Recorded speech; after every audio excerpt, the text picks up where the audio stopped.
Hi friends, welcome to Salima vlogs. இப்போ தான் என்னோட சேனல் ஃபஸ்ட் டைம் பார்க்குறீங்கன்னா சப்ஸ்கிரைப் பண்ணிக்கோங்க. பக்கத்தில் இருக்க பெல் ஐக்கனை ப்ரெஸ் பண்ணிக்கோங்க. இன்றைக்கான கதை அப்பா. படித்து விட்டு வீட்டில் இருந்த அரவிந்துக்கு பெங்களூரில் வேலை கிடைத்தது. சற்று நேரத்தில் கிளம்ப வேண்டும். அதற்குண்டான ஆயத்தங்களில் ஈடுபட்டு கொண்டிருந்தான். அம்மா ராஜா பம்பரமாக சுழன்று கொண்டிருந்தாள். இவன் பிறந்தது முதல் கணவர் வெளிநாட்டிலே இருந்தார். ஒரே மகன், ஒரு மகள் என்பதால் மூவரும் இவன் மீது அளப்பெரிய பாசமும் அன்பு வைத்திருந்தார்கள். இன்று வேலை கிடைத்து தாயை தந்தையும் தங்கையும் விட்டுவிட்டு கிளம்புகிறான். ஆளுக்கு ஒரு வேலைகளை செய்து கொண்டிருந்தாலும் முகத்திற்கு நேராக அதை இடு இதை என்று சொல்லிக் கொண்டிருந்தாலும் உள்ளுக்குள் 4 பேரும் வெவ்வேறு விதமான சிந்தனையில் இருந்தார்கள். அண்ணனை பிரிகிறமே இன்று தங்கையை அபியும் அதை முகத்தில் காட்டாமல் வேலை செய்து கொண்டிருந்தாள்.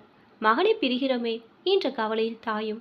மகன் சொல்லவே வேண்டாம். தன்னை பெற்ற, தன்னை வளர்த்த, தன் கூட ஓடி விளையாட தனது தங்கை, நண்பர்கள் வாழ்ந்த இடம் அனைத்தையும் விட்டுவிட்டு வேலைக்காக போக வேண்டும்.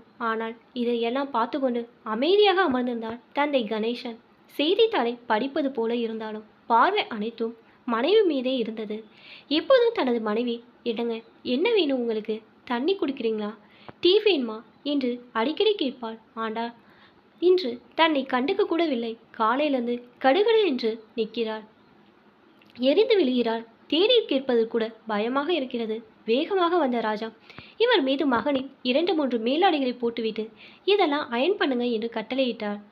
தங்கை, அம்மா அண்ணனோட பனியனை காணோம் என்றதும், அங்கேதான் இருக்கும், கண்ணை திறந்து பாரு என்று சொன்னவர், எல்லாத்துக்கும் நான் தான் வரணும், வீட்டில் யாரும் எந்த வேலையும் பார்க்கறது இல்லை இன்று சமையலிருந்து வேக வேகமாக வந்து ஏற்கனவே எடுத்து வைத்த அந்த பனியனை எடுத்து போட்டு, இங்கே தான் இருக்கு பாரு.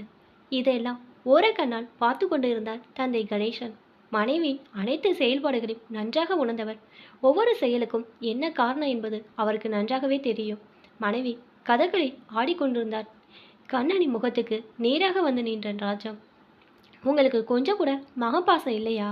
இன்றைக்கு நம்ம விட்டு பிரிகிறான் என்ற கவலையே இல்லையா? இப்படி கல்லு மாதிரி உட்கார்ந்துருக்கிறீங்க என்று புரிந்து தள்ளிவிட்டு போய்விட்டார். மனதிற்குள் சிரித்து கொண்டே, என்ன நடிப்பு, மகனை பிரிகிற சோகம், உள்ளுக்குள்ள கண்ணீர் ஆராய் ஓடிக்கிட்டு இருக்கு. ஆனால் வெளியில கடுமையாக வேலை செய்வ மாதிரி காட்டுகிறாள். என்ன செய்கிறோம் என்று கூட அவளுக்கு தெரியவில்லை.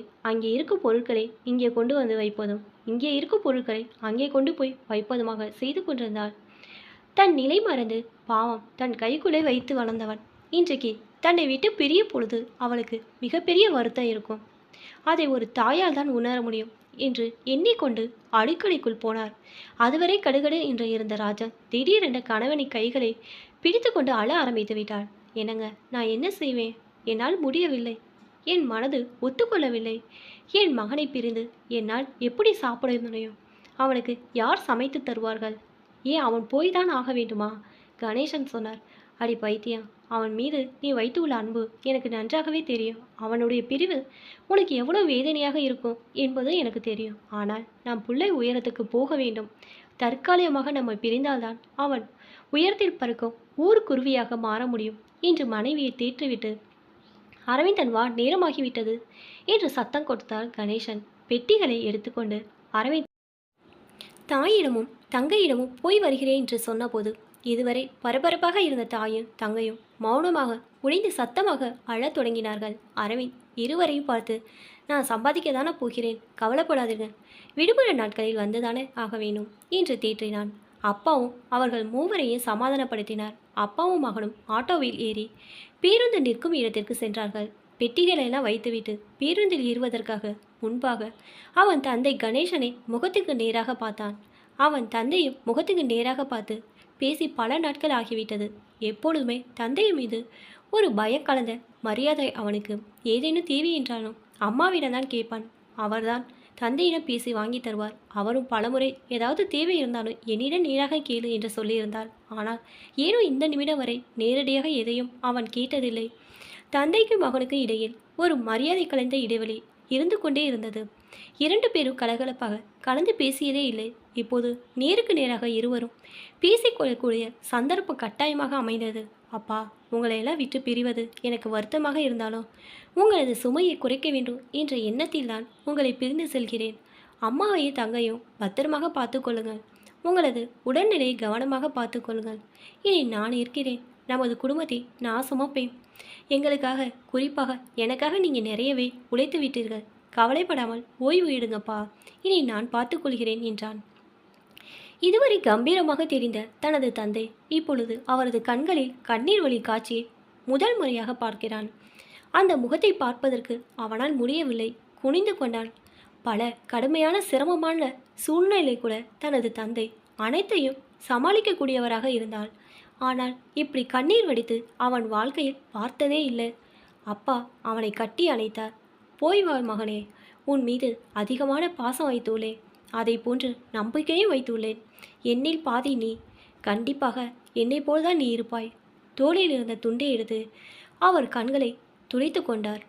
பிறகு அவன் முகத்தை பார்த்து, மகனே, இந்த உலகத்தில் நாம் ஏனோ பிறந்தோம், ஏனோ வாழ்ந்தோம் என்று இல்லாமல் வாழும் வரை பிறர் நலனோடு வாழ வேண்டும். உனக்கு ஒரு துன்பம் வராமல் உன்னை எப்படி பார்த்து கொள்வாயோ அதுபோல் பிறருக்கும் உன்னால் எந்த துன்பமும் இல்லாமல் பார்த்துக்கொள். எங்களுடைய பார்வையில் ஊரார் பார்வையில் இருந்தாய். தூரமாக போகிறாய். ஆனாலும் உன்னை அந்த கடவுள் பார்த்து கொண்டே இருப்பார் என்ற எண்ணத்தை நினைவிற்கொள் என்று மகனுக்கு உபதேசம் செய்து அனுப்பி வைத்தார். ஆம், தந்தைகள் பெரும்பாலும் மகள் மீதுதான் அன்பு செலுத்துவார்கள் என்பது சரியானது அல்ல. மகள்கள் தங்களுடைய தாய் போன்று இருப்பதால் அவர்களிடம் அதிகமான பாசங்கள் வைத்திருப்பார்கள். ஆனால் எந்த எதிர்பார்ப்பும் இருக்காது. அதுபோல தாய்மார்களும் தனது கண்ணீரின் மூலமாக வெளிப்படையாகவே தனது அன்பையும் அந்த நிமிடத்திலே கொட்டி வைத்து விடுவார்கள். அவர்களிடத்திலும் எந்த எதிர்பார்ப்பும் இருக்காது. ஆனால் மகனை தன் தந்தனின் நிழலாக பார்க்கிறார்கள். மகனுக்கு தான் வழிகட்டியாக இருக்க அவர்களுக்கு முன்பாக கம்பீரமாக இருக்க வேண்டும் என்று நினைக்கிறார்கள். பெண்கள் மனதை மட்டுமல்ல, ஒரு தந்தையின் மனதையும் அவ்வளோ எளிதாக புரிந்து கொள்ள முடியாது.